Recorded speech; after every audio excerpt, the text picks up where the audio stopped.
अस्सलाम वालेकुम दोस्तों, ये सुबह का टाइम है।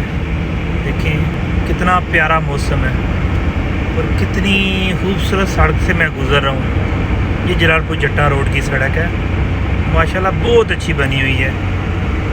अब देखें जलालपुर जट्टा रोड की सड़क इख्तिताम पजीर हुई और उसके बाद ये देखें कि ये हालात हैं, गर्दो गुबार देखें।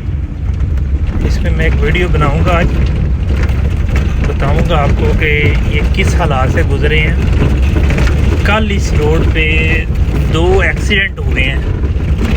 एक्सीडेंट कैसे हुए हैं कि ये पत्थर गाड़ी के टायर के नीचे आया और एक बंदा चक्काला का, ये साथ वाला गाँव, और एक और बंदा था जिसको 1122 वाले आके जो ले गए थे।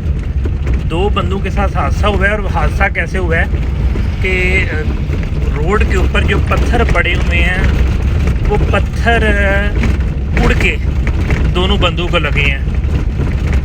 तो देखें ये हालात से गुज़रे हैं।